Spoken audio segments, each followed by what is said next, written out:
Hello everyone, welcome to Jim's Orbit. तो आज हम डिस्कस करेंगे syllabus scheme for the academic year 2020 and 21।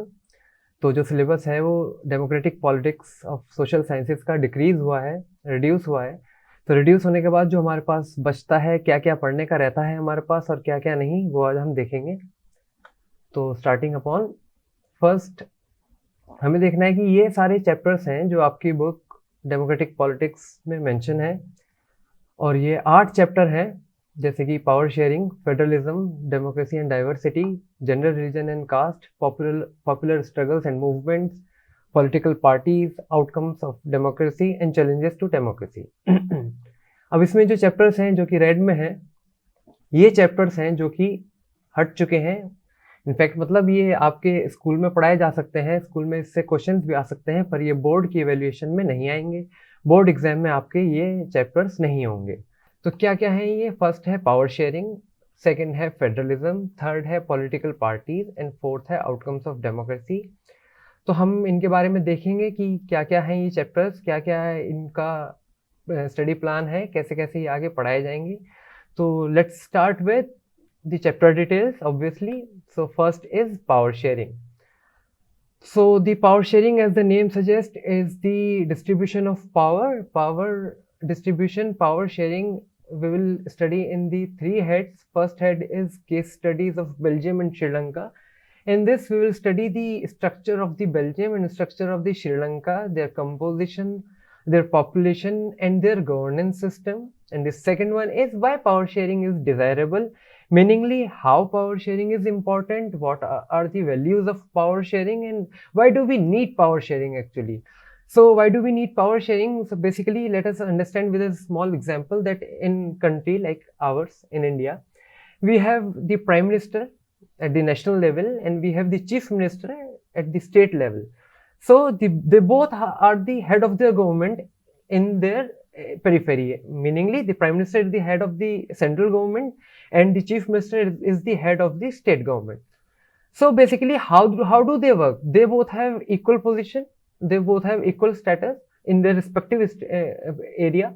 So how do they work? How is power shared between them? तो ऐसा क्या है कि ये दोनों पोस्ट, ये दोनों एक इक्वली काम कर लेते हैं अपने अपने एरियाज में और इनकी पावर इक्वली डिवाइडेड है और आपस में इनका काम जो है वो ओवरलैप नहीं होता। तो this is what we understand in power sharing, कि why power sharing is desirable, कि अगर एक कंट्री में पावर शेयरिंग नहीं होगी तो उसके नुकसान क्या क्या हैं और पावर शेयरिंग अगर है तो उसके फायदे क्या क्या हैं। तो ये सब हम डिस्कस करेंगे, why power sharing is desirable in detail.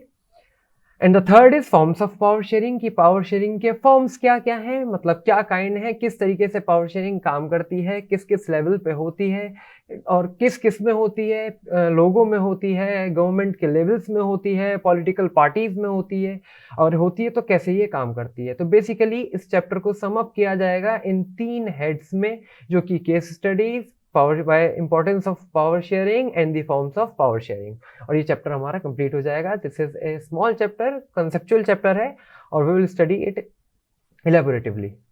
So secondly, federalism. We all must have heard about the term federalism, the term federal country. So we are going to study what is federalism. We will study what is federalism. क्या होता है federalism, क्यों हम कहते हैं कि कोई country federal है, अगर है तो वो क्यों है, क्या फीचर्स है फेडरलिज्म के, फेडरलिज्म का मतलब क्या है। तो बेसिकली सिंपली हम मीनिंग समझेंगे यहाँ पे फेडरलिज्म का, कि what is federalism. Next we will study what makes India a federal country. तो यहाँ पे हमें एक बात तो पता चल गई कि इंडिया जो है वो हमारी फेडरल कंट्री है, ये शायद हमें ना पता हो, लेकिन अब हमें पता है कि इंडिया हमारी फेडरल कंट्री है। तो अगर इंडिया हमारी फेडरल कंट्री है तो क्यों है वो फेडरल कंट्री, क्या ऐसे फीचर्स हैं जो कि इंडिया को फेडरल कंट्री बनाती है, और अगर इंडिया फेडरल कंट्री नहीं होती तो इंडिया क्या होती। तो this is what we will study in this second head. And third, how is federalism practised. अब हमें पता चल गया कि फेडरलिज्म होता क्या है, इंडिया हमारी फेडरलिज्म प्रैक्टिस करती है, इंडिया हमारी फेडरल कंट्री है, और क्यों इंडिया फेडरल कंट्री है ये भी हम जान चुके होंगे, क्योंकि इंडिया में डिस्ट्रीब्यूशन किस तरीके से क्या है। और थर्ड हम पढ़ेंगे हाउ इज फेडरलिज्म प्रैक्टाइज्ड। तो बेसिकली इसमें हम पढ़ेंगे कि फेडरलिज्म के फीचर्स क्या क्या होते हैं, मतलब कोई कंट्री अगर फेडरल है तो उसके फीचर्स क्या क्या हैं जिससे वो फेडरल बनती है, और क्या क्या प्रैक्टिसेस हैं जो कि उसे फेडरल कंट्री बनाती है। Fourth, we will study decentralisation in India. Now this is the most important topic, decentralisation in India. Let us understand it with an overview. That in India, as we see, there are 3 levels of government that works. First is the central government at the national level. Second is the state government in the state level.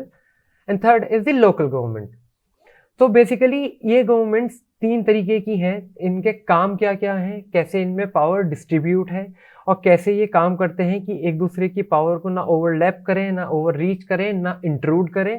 तो क्या क्या इनके functions है, कैसे इनमें power divide होती है, कैसे ये काम करते हैं, कैसे ये हार्मनी में काम करते हैं, कैसे इनमें डिवीजन ऑफ पावर होता है, ये सब हम पढ़ेंगे डिसेंट्रलाइजेशन इन इंडिया. तो बेसिकली इस चैप्टर को हम 4 हेड में कवर कर लेंगे इन अ नटशेल. फेडरलिज्म का मतलब जानेंगे, इंडिया फेडरल कंट्री क्यों है वो जानेंगे, फेडरलिज्म के फीचर्स जानेंगे और फोर्थली हम इंडिया में डिसेंट्रलाइजेशन जानेंगे. तो इस चैप्टर को हम 4 पॉइंट्स में सम अप करेंगे and then comes the chapter political parties. So हम अभी तक पढ़ रहे थे पावर शेयरिंग पढ़ा हमने, फेडरलिज्म पढ़ा, अब हम पढ़ेंगे सीधा पॉलिटिकल पार्टीज. तो क्या होती है पॉलिटिकल पार्टी बेसिकली? तो ये हम सबसे पहले जानेंगे कि पॉलिटिकल पार्टी एक ग्रुप होता है, एक ऑर्गेनाइजेशन होता है जो कि इलेक्शन लड़ता है, विच कंटेस्ट इलेक्शंस. तो बेसिकली हमें पता चल गया है कि पॉलिटिकल पार्टीज की जरूरत कहाँ पे है. पॉलिटिकल पार्टीज की जरूरत है हमें डेमोक्रेसी में. तो एक डेमोक्रेटिक पॉलिटी में पॉलिटिकल पार्टी की हमें जरूरत है. तो क्यों है, क्यों चाहिए होती है हमें पॉलिटिकल पार्टीज, क्या मकसद होता है इनका, क्या मायने हैं इनके, क्या जरूरत है, ये सब हम पढ़ेंगे फर्स्ट हेड में. Why do we need a political party. And secondly, how many parties should we have. अब ये एक सिचुएशन है कि आइडियली किसी भी डेमोक्रेटिक पॉलिटी में हमारे पास कितनी पॉलिटिकल पार्टीज होनी चाहिए. 1 होनी चाहिए, बेहतर है. 2 होनी चाहिए, अच्छी हैं. 2 से ज्यादा होनी चाहिए, बहुत सारी होनी चाहिए. और कितनी पार्टीज रहनी चाहिए, नहीं रहनी चाहिए, ये हम पढ़ेंगे सब सेकंड हेड में. How many parties should we have and their repercussions. Thirdly हम पढ़ेंगे national political parties and fourthly state parties. जैसे कि हमें नाम पढ़ के ही पता चल रहा है नेशनल एंड स्टेट की, कुछ पॉलिटिकल पार्टीज ऐसी होती होंगी जिनका रिकॉग्निशन पूरे नेशन में होता होगा, पूरी कंट्री में होता होगा. एंड कुछ पॉलिटिकल पार्टीज ऐसी होती होंगी जिनका एरिया ऑफ फंक्शनिंग एक स्टेट तक सीमित रहता होगा, एक स्टेट तक कन्फाइंड रहता होगा. तो क्या होती हैं वो पॉलिटिकल पार्टीज जिनको नेशनल पॉलिटिकल पार्टीज कहा जाता है, और कैसे बनती है एक political party, national political party. कौन सी एक ऐसी मशीनरी है जो कि किसी भी पार्टी को रिकॉग्नाइज करती है कि that it is the national political party and it has the status of state political party. वो सब हम पढ़ेंगे थर्ड एंड फोर्थ हैंड में बहुत इलेबोरेटिवली और बहुत डिटेल में. Fourth is challenges to the political party. कोई भी अगर एक ऑर्गेनाइजेशन हम पढ़ते हैं, कोई भी अगर एक इंस्टीट्यूशन हम पढ़ते हैं, उसके प्रोज पढ़ते हैं, उसके कॉन्स पढ़ते हैं, तो हम पढ़ते हैं कि उसके आगे चैलेंजेस क्या क्या हैं, उसके आगे क्या चीज़ें हैं जो कि उसको फेस करनी पड़ती हैं, क्या चीज़ें हैं जिससे कि उसका ट्रांसफॉर्मेशन होता है, और क्या चीज़ें हैं जिससे कि वो फंक्शनिंग करती है, और कैसे उसकी फंक्शनिंग अच्छी हो सकती है, और क्या वो चीज़ें हैं जो कि उसकी फंक्शनिंग को ख़राब कर रही हैं. ये सब चीज़ें हम कब किस में पढ़ेंगे? Exactly challenges to the political parties में हम ये सब चीज़ें पढ़ने वाले हैं. Lastly, how can parties be reformed, की पॉलिटिकल पार्टीज को कैसे कैसे बनती हैं, कैसे इनमें बदलाव आता है, कैसे इनका रिफॉर्मेशन किया जाता है, ये सब हम पढ़ेंगे पॉलिटिकल पार्टीज में. ये कोई पार्टी है अगर वो मेल प्रैक्टिसेस में लगती है, जुड़ती है, तो कैसे जुड़ती है, और कोई पार्टी है अगर उसको हमने रिकॉग्नाइज कर दिया एज अ पॉलिटिकल पार्टी, फिर उसका हम डी रिकॉग्निशन भी कर सकते हैं क्या, फिर कोई पार्टी जिसको हम एक्सक्लूड भी कर सकते हैं क्या, वो सब हम पढ़ेंगे.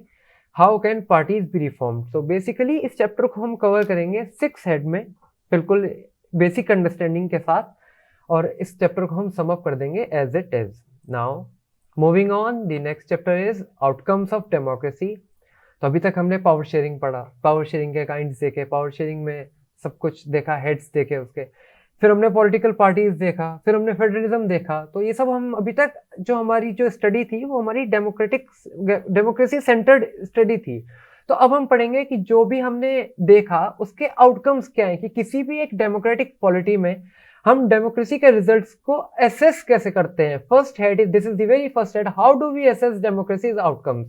तो हम कैसे नापेंगे कि डेमोक्रेसी का आउटकम क्या है, क्या डेमोक्रेसी अच्छी है, क्या डेमोक्रेसी बुरी है, और अगर अच्छी है तो वो अच्छी क्यों है, और बुरी है तो वो बुरी क्यों है. This is what we will study in the first point कि how do we assess democracies outcomes, क्या पैरामीटर्स हैं जिनसे कि हम डेमोक्रेसीज के आउटकम को हम असेस करेंगे, और क्या आउटकम हमेशा अच्छा होना चाहिए, क्या आउटकम हमेशा बुरा होना चाहिए, किस तरीके की गवर्नेंस है डेमोक्रेसी, क्यों आज दुनिया में हर कंट्री डेमोक्रेसी को अपनाना चाहती है या अपना रही है, या जितने भी रिवोल्यूशंस हुए हैं, जितने भी स्ट्रगल्स हुए हैं, वो democracy as a governance, democracy as a method of governance को अपनाने के लिए हुए हैं। वो क्यों हुए हैं, तो क्या मेजर्स हैं, क्या पैरामीटर्स हैं, क्या स्केल है जिससे कि हम डेमोक्रेसी के आउटकम को नाप सकते हैं, एसेस कर सकते हैं, मेजर कर सकते हैं। That is what we will study in this very first state that goes by how do we assess democracy's outcomes. So next we will study accountable, responsive and legitimate government. अब हमने पढ़ा कि democracy is the most suitable and desirable form of government in the world. तो सारे ही state, सारे ही countries democracy को अपना रही हैं, डेमोक्रेसी को इनकलकेट कर रही हैं, डेमोक्रेसी को प्रमोट कर रही हैं, डेमोक्रेसी को बढ़ावा दे रही हैं। तो क्या होती है डेमोक्रेटिक गवर्नमेंट और कैसी होनी चाहिए डेमोक्रेटिक गवर्नमेंट, तो हमें बहुत एक ओवरव्यू देख के आइडिया लग रहा है कि डेमोक्रेटिक गवर्नमेंट जो है एक अकाउंटेबल गवर्नमेंट होनी चाहिए। मतलब लोगों को जवाब देने वाली, लोगों को सामने ट्रांसपेरेंट गवर्नमेंट की, जिसके काम लोगों को पता रहे, जिसका लोगों को पता रहे कि चल रहा है तो क्या चल रहा है। सेकंड, रिस्पॉन्सिव गवर्नमेंट, मतलब जो कि लोगों की परेशानियों को, लोगों के क्वेश्चंस का जवाब दे, लोगों की परेशानियों को दूर करे। अगर कोई इससे क्वेश्चन सीख कर रहा है, किसी को किसी पर्टिकुलर टॉपिक पे जवाब चाहिए, तो वो लोगों को सेटिस्फैक्टरीली उनको जवाब दे सके। And third, the most important is legitimate government.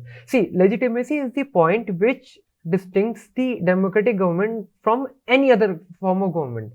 So how does a government becomes legitimate? What are the features that makes it legitimate government? We are going to study in detail in this head.